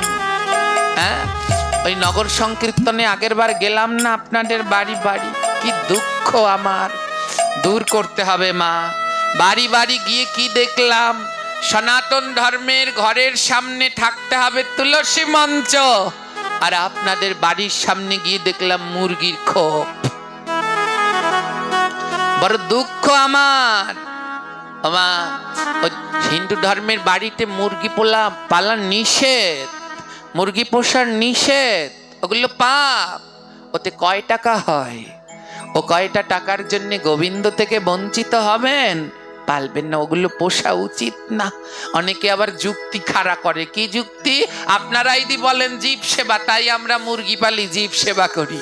ওরে আমার ভদ্রলোকের ছাও রে, তা জীব সেবা করাতে আবার মুরগিগুলো কাটতে খাও কেন? সে সময় মনে থাকে না জীব সেবার কথা? আন্ডা ভাজা খাওয়ার সময় ওগুলো করবেন না, ওগুলো পাপ। অল্প 2 পয়সা লাগবে না, একবেলা না হয় না খেয়ে থাকলাম, তবু যেগুলো আমার ধর্মের নিষেধ সেগুলো করব না। ঘরের সামনে মুরগির খোপ নয়, ঘরের সামনে বৃন্দাজি তুলসীকে রাখুন। সকালবেলা দরজা খুলে যেন মুরগির খোপ দেখতে না হয়, সকালবেলা দরজা খুলে বৃন্দাজিকে দর্শন করুন। মানব জীবন ধন্য হবে মা, ধন্য হবে। রাগ করেছেন? রাগ করবেন না, যেন জানি যারা মুরগি পালে আজকে আমায় গাইলাবে খাইয়ে না খাই, আরাম জাদা কোন জায়গাতে আইছে। কিন্তু কি করব মা, বুঝাতে তো হবে, এর জন্যই তো আমায় প্রভু পাঠিয়েছেন, এটাই আমার কার্য। তাই দেখুন কেমন ভক্ত। রানীমা বললেন কি ধন সম্পদ চাই? বলে লাগবে না, শুধু একটা তুলসী মঞ্চে করে দিন। বলে তুলসীকে যদি আনতে পারি তাহলে ভক্তিও আসবে। প্রত্যেক কৃষ্ণ ভক্তদের উচিত প্রতিদিন গৃহের ভিতরে বৃন্দাজির টপ নিয়ে যাও। কটা পর্যন্ত বাবা? 10:30 তো এমনই বেজে গেছে আমার কপাল। আর 10-15 মিনিট করবো কি? 10 মিনিট 15 মিনিটে ছেড়ে দিচ্ছি। তো কি হলো, প্রতিদিন বৃন্দাজিকে ঘরে নেয়া, যে প্রতিদিন বৃন্দাজির টপ ঘরে নেয় তার গৃহতীর্থ হয়। যদি টপ ঘরে নিতে না পারেন তাহলে বৃন্দাজির ছবি আছে, চিত্রপট আছে, ওটা ঘরের মধ্যে রাখবেন, তবুও যেন প্রতিদিন গৃহে বৃন্দাজি যায়। রানীমা ডাকলেন রাজমিস্ত্রিকে, এই মুহূর্তে তুলসী মঞ্চ করো। তুলসী মঞ্চ করা হলো, বৃন্দাজি লাগানো হলো। এবার সন্ধ্যা হয়েছে, রানী সীতা, দাসী সীতা বলছে, ও রানী বা, তুলসী তলা থাকলে সন্ধ্যাবেলায় তুলসী তলায় দীপ দিতে হয়। ওমা দেন আপনারা সন্ধ্যাবেলায়? সনাতন ধর্মের নারীদের কর্তব্য কি? হ্যাঁ, এমন করে বস্ত্রটা কাঁধের উপরে নিয়ে দীপ দেয়া, তুলসী তলায় দীপদান করতে হয়। তো করে না, এখন আর করে না। তুলসী তলাই নয় তা করবে কি? হ্যাঁ, আচ্ছা রওনা দেই যদি, কয়জনার বাড়ির সামনে তুলসী মঞ্চ নেই? বাড়ির সামনে তুলসী মঞ্চ করবেন। কিছু না পেলে একটা বাঁশ দিয়ে, তার উপরে একটা তক্তা দিয়ে, টাকা পয়সা লাগবে না, বিনামূল্যের বুদ্ধি নেন, একটা বাঁশ দিয়ে তার উপরে একটা তক্তা মারবেন, তার উপরে একটা তেলের বোতল কেটে মাটি দিয়ে ওখানে বিদ্যাজি লাগা।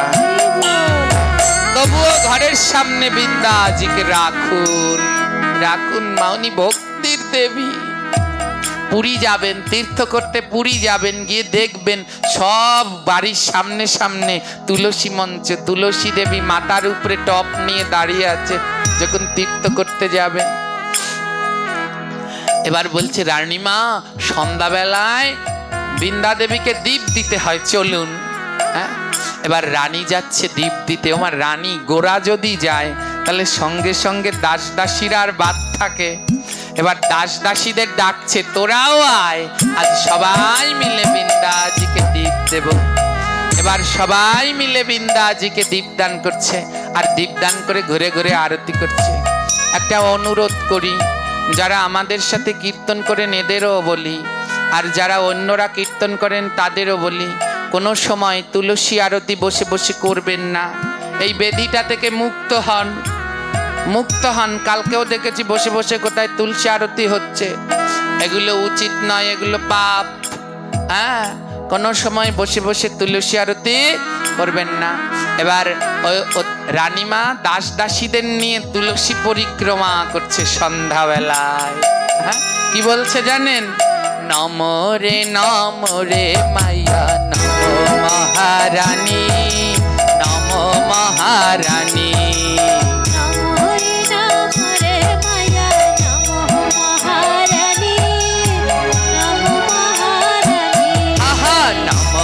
নমরে মাইয়া নম মহারানী, নম মহারানী।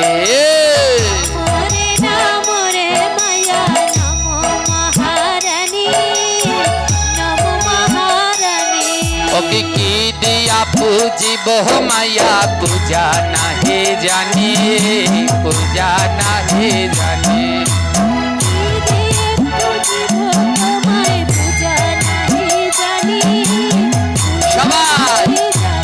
ওকে কি দিয়ে পুজিব মাইয়া, পূজা নাহি জানে, পূজা নাহি জানে।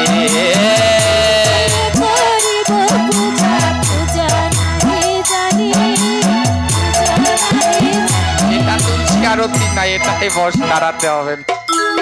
হ্যাঁ, এবার কি হলো?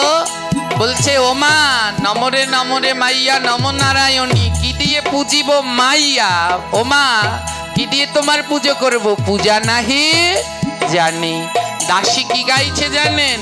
যে তোমায় দেব দেয় তার জ্বালা দূর হয়।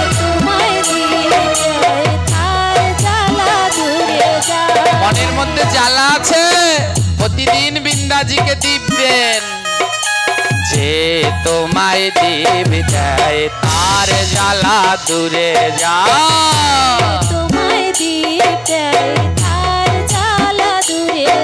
আর অন্তিমেতে পায় সে জয় রাধা রানী, জয় রাধা রানী। অন্তিমেতে পায় অন্তিমেতে পায় সে জয় রাধা রানী, জয় রাধা রানী। এটাই অন্তিমেতে পায় সে জয় রাধা রানী, জয় রাধা রানী।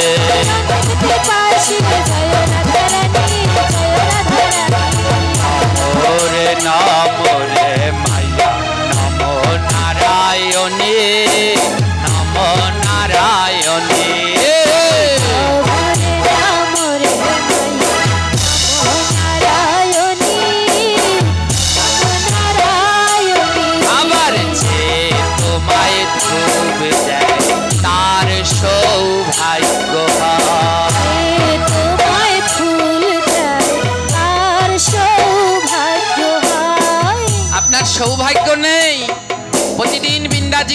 দেখান। ধূপের আলো যেমন, গন্ধ যেমন চারদিকে ছড়িয়ে পড়ে, বৃন্দাজিকে ধূপ দেখালে আপনার সৌভাগ্য চারদিকে ছড়িয়ে পড়বে। তাই যে তোমায় ধূপ দেয় তার সৌভাগ্য হয়। তোমায় ফুল দেয় তার সৌভাগ্য হয়। আরে অন্তে গিয়া পায় সে জয় রাধা রানী, জয় রাধা রানী। অন্তে গিয়া পায় সে জয় রাধা রানী, জয় রাধা রানী। আহা নমরে নমরে মাইয়া নম নারায়ণী, নম নারায়ণী। নমরে নমরে সবাই মিলে নমো নারায়ণী, নমো নারায়ণী। ওকে কি দিয়ে পুজিব মাইয়া, পূজা নাহে জানে, পূজা নাহে জানে। খুঁজিব তোমায়, পূজা নাহি জানি, পূজা নাহি জানি। আমার সেই দাদু আর ঠাকুমা কই যারা পাঠের নৃত্য করতেন, একজন তো এই পেলাম এই বাবা।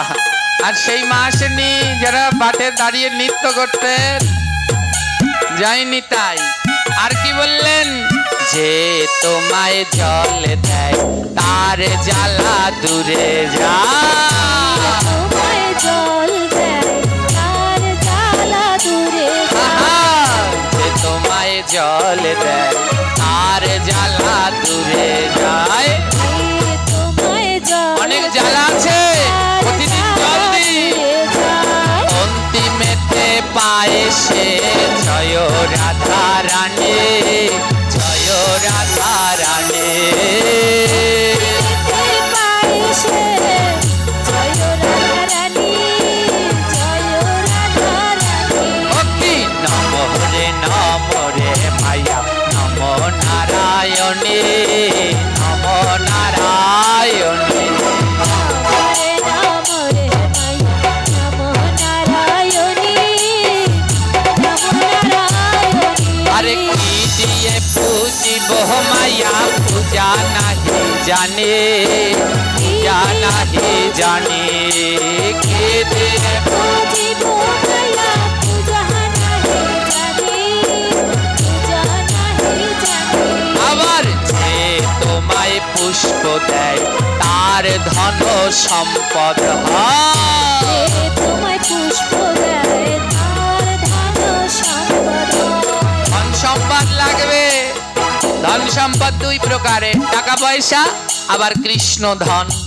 দুই ধনের যে ধনী পেতে চান, প্রতিদিন বৃন্দাজিকে পুষ্প দেন। যে তোমায় পুষ্প দেয় তার ধন সম্পদ হয়। তোমায় পুষ্প দেয় তার ধন সম্পদ অতি হয়। অন্তিমেতে পায় সে জয় রাধা রানী, জয় রাধা রানী। পায় সে জয় রাধা রানী, জয় রাধা রানী। আবার নমরে নমরে মায়া নম নারায়ণী, নম নারায়ণী। নমরে নমরে মায়া নমো নারায়ণী, নমো নারায়ণী। আর গাইব না তাহলে বোর হয়ে যাবে বলতে বলতে। ধূপ দিলে কি হয়? বলে যে তোমায় ধূপ দেয় তার দুর্ভাগ্য যায়। যে তোমায় দীপ দেয় তার সৌভাগ্যের উদয় হয়। যে তোমায় জল দেয় তার জ্বালা দূরে যায়। যে তোমায় ফুল দেয় তার ধন সম্পদ হয়। আরেকটা আছে, যে তোমায় মালা দেয় রাধা কৃষ্ণ যুগল পায়। তোমায় মালা দেয় রাধা কৃষ্ণ যুগল অতি পায়। অন্তিমেতে পায় সে জয় রাধা রানী, জয় রাধা রানী। অন্তিমেতে পায় সে জয় রাধা রানী, জয় রাধা রানী। আহা অন্তিমেতে পায় সে জয় রাধা রানী, জয় রাধা রানী। পায় সে জয় গৌর হরি বল। এই অন্তিমেতে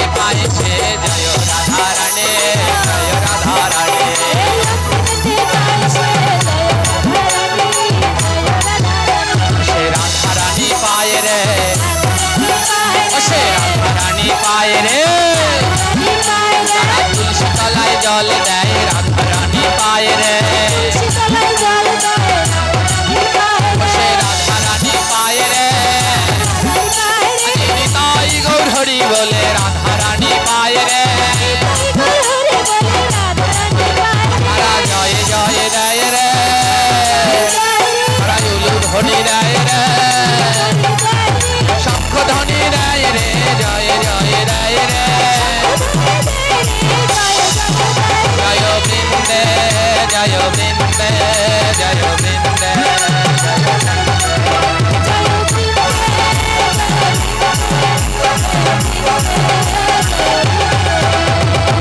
জয় বলো বৃন্দা মহারানী কে খিদা লাগছে কি? খিদা লাগছে? মায়েরা বললাম খিদা লাগছে কি? বলে জয়। আজ প্রসাদ আছে? কমিটির দাদারা কই আজকে প্রসাদ আছে কি? কি প্রসাদ? হ্যাঁ মানে বসাই প্রসাদ পাওয়াবে? সর্বনাশ, তাহলে আর একটু বসেন, পেট ভরে খেতে পারবেন। ডাল, আলুর রসা, অন্ন, কি স্বাদ। আবার প্রসাদীদের জন্যও আছে, দুঃখ পাবেন না। তার জন্য এর নাম আমগেরাম, কেউ আম না খেয়ে যাবা না। ওমা সব ভক্ত হতে লেগেছে দলে দলে, দাস দাসীরা মিলে তুলসী আরতি করছে, কি আনন্দ। এবার বলছে রানী, বলছে এই সীতা, এ তুলসীকে, আলোচনা অনেক বড় বুঝলে, সংক্ষেপে বলি তো। রাত্র জেগে জেগে ওই দাসী সীতা তুলসীর কথা শোনাচ্ছে, আমার রাধা রানীর প্রিয় নর্ম সখী তুলসী। তুলসীর কথা শুনে বলে, ও বাবা, তা তুলসীকে তো আনলাম, তুলসী যাদের দাস, রাধা কৃষ্ণকে তো আনা হয়নি।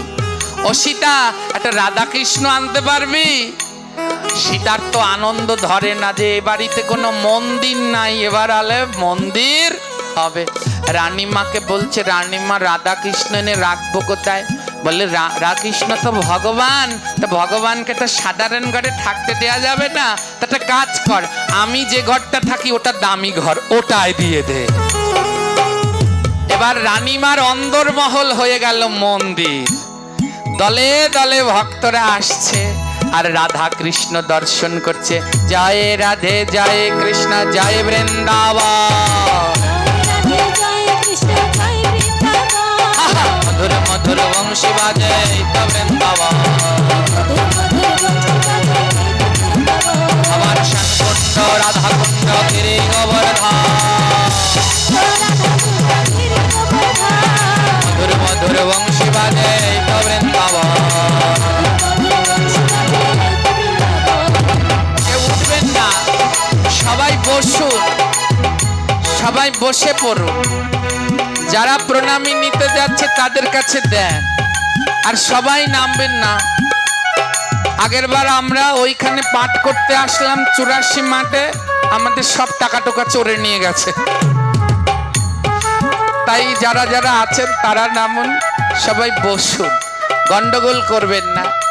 এবার জানেন মন্দির অন্দরমহল কি হয়ে গেল, একেবারে মন্দির হয়ে গেল। এবার গ্রামবাসীরা সবাই মিলে লাইনে লাইনে দল দিয়েছে, এখনো শেষ হয়নি, সবাই ধ্যান দিয়ে শুনুন, আসলটাই তো শুনলেন না, সবাই বসে পড়ুন। হ্যাঁ, এবার গ্রাম পাড়া প্রতিবেশী সব মিলে রাজপ্রসাদে ঢুকছে। আমার সাধারণ জনগণের কোনোদিন রাজপ্রসাদে ঢোকার অনুমতি আছে? এবার শাশুড়ি চিঠি লিখেছে, এ মাধব সিংহ, তোর বউ এমন সাধু হয়েছে, সাধুর টেলায় এখন আর ঘরে থাকা যায় না। এবার মাধব সিংহ চলে আসলো দিল্লি থেকে, এসে দেখে রাজপ্রসাদ আর রাজপ্রসাদ নেই, বৃন্দাবন হয়ে গেছে, মন্দির হয়ে গেছে। জয় রাধে জয় কৃষ্ণ জয় বৃন্দাবন, আবার তালেবান নিধুবান নিকুঞ্জ কানা, আহা জয় রাধে জয় কৃষ্ণ জয় বৃন্দাবন, কৃষ্ণার বংশীবাদ দাদা শোকানা।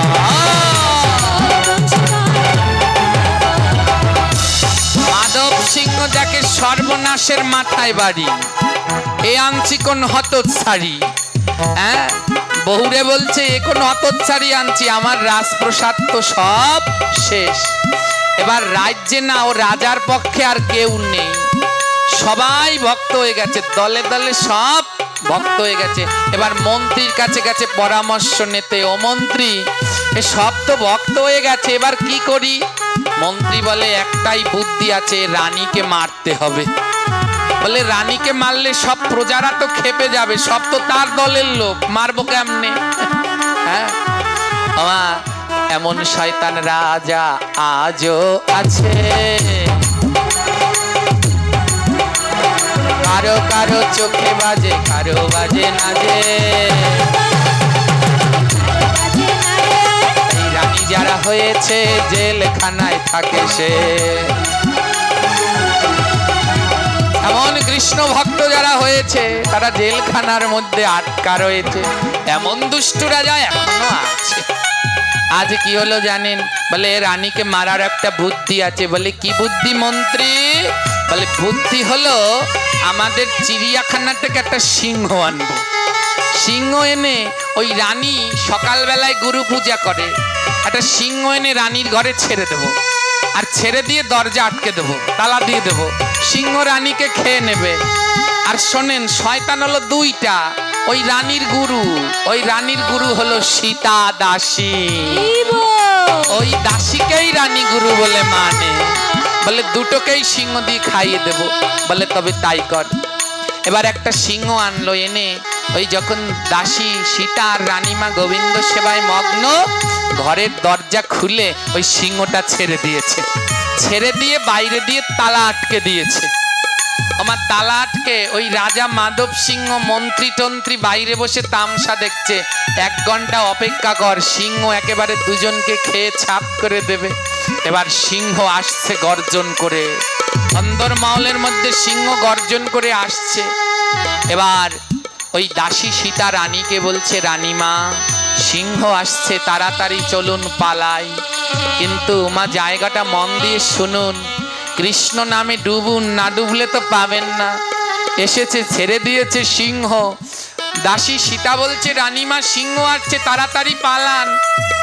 কিন্তু এমন ভাবে রানী রত্নাবতী কৃষ্ণ নাম করছে, মাগো সবাই দেখছে সিংহ আসছে, আর রানী কি দেখছে জানেন?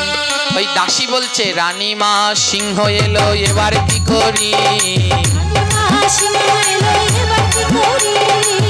রানীমা সিংহ আসছে, এবার কি করি? রানীমা বলছে, কই, ও তো সিংহ নয় গো, আমার নরসিংহ এলো, সিংহ নয় গো, আমার নরসিংহ এলো, সিংহ নয় গো। হরি বল, আমার নরসিংহ এলো, সিংহ নয় গো। আরে ওই সীতা দাসীকে বলছে, ও গুরুদেব ওটা সিংহ নয়, ওটা নরসিংহ ভগবান এসেছে, চলুন ধূপ দীপ দিয়ে আরতি করি। এবার ওরা পাঠিয়েছে সিংহ, কিন্তু হয়ে গেছে ভগবান নৃসিংহ। আর নৃসিংহ ভক্তের ক্ষতি করে, জোরে বলুন করে। আছে সবার ঠাকুর ঘরে নৃসিংহদেবের চিত্রপট আছে, সবার আগে ঠাকুর ঘরের নৃসিংহদেবের চিত্রপট রাখবেন, কোনো কেউ আপনার অনিষ্ট করতে পারবে না। এবার নৃসিংহ ভগবান এসেছে, এবার ধূপ দীপ দিয়া প্রভুর আরতি করিল, এই উলু ধ্বনি শঙ্খ ধ্বনি জয় ধ্বনি হলো, উলু ধ্বনি শঙ্খ ধ্বনি জয় ধ্বনি হলো। ধূপ দীপ দিয়ে আরতি করছে, নৃসিংহ ভগবানের আরতি করছে। রাজা বলে, এ মন্ত্রী সিংহ তো খেতে গেল, তা ওরা উলুধ্বনি শঙ্খধ্বনি দেয় কেন? মন্ত্রী বলে, আপনি বোঝেন না রাজামশাই, ভয়ের ঠেলায় সিংহ তাড়াবে কেমনে, তাই শঙ্খ দিয়ে ফু দেয় যেন সিংহ ভয়ে পালায়। ওমা ওখানে সিংহ আছে। এবার 1 ঘন্টা বসে ভগবানের দর্শন করলেন রানী সীতা আর ওই দাসী সীতা দাসী আর রানী রত্নাবতী। 1 ঘন্টা কেটে গেলেন। এবার 1 ঘন্টা কেটে গেছে। এবার মন্ত্রী বলে এখন খেয়ে ঠেয়ে মনে হয় শেষ, আর গরো নাই, এবার দরজাটা খোল। এই না বলে রাজা মশাই তালা খুলে দিল। আর যখনই না রাজা মশাই তালাটা খুলিল, 2 চোখ মেলে যখন রাজা তাকাইল, নৃসিংহ ভগবান দাঁড়াইয়া রইল। আহা, নৃসিংহ ভগবান দাঁড়াইয়া রইল। এবার প্রভু আমার হুঙ্কার করে ওই মন্ত্রী রাজার দিকে ঝাঁপিয়ে যাচ্ছে। এত বড় সাহস, আমার ভক্তকে মারার চেষ্টা। আমার মন্ত্রী রাজার দিকে যখন নৃসিংহ ভগবান ঝাঁপিয়ে পড়েছে, অমনি রানী সীতা আর রানী রত্নাবতী এবং দাসী সীতা নৃসিংহদেবের চরণ দুটো জড়িয়ে ধরেছে। প্রভু, হে আমার স্বামীকে, আমার রাজাকে মেরো না, তুমি না ভগবান, তুমি না ক্ষমা করো, ওদের ক্ষমা করে দাও ভগবান। যেই না ভক্ত বলেছে, ভগবান শান্ত হয়ে গেলেন। আর রাজা মাধব সিংহ বুঝতে পারলেন যে গোবিন্দ কত দয়ালু। সেই দিন থেকে মাধব সিংহ ভক্ত হলো। সেই দিন থেকে মাধব সিংহ ভক্ত হলো। অম্বরে কৃষ্ণ রাজ্য প্রতিষ্ঠা হলো। রাজা বুঝতে পারলেন এ জগতে গোবিন্দ আছেন ভক্তকে রক্ষা করবার জন্যে। ভক্ত হয়ে গেলেন সেদিন রাজা। আর এরপরে আরো বিস্তারিত আলোচনা রয়েছে। এরপরে মাধব সিংহের বড় ভাই রাজা মান সিংহ এই রানী রত্নাবতী এবং মা সীতার হাত ধরে ভক্তি জীবনে প্রবেশ করলো। আদ্যকার আলোচ্য শিক্ষা, কৃষ্ণ ভক্তের সঙ্গ না করলে কোনোদিন ভক্ত হওয়া যায় না। তার প্রমাণ ছিল রানী রত্নাবতী, কৃষ্ণ ভক্ত ছিলেন দাসী সীতা। তাহার সঙ্গ করিয়া রানী ভক্ত হলো, প্রেমানন্দে বদন ভরে গৌর হরি বল।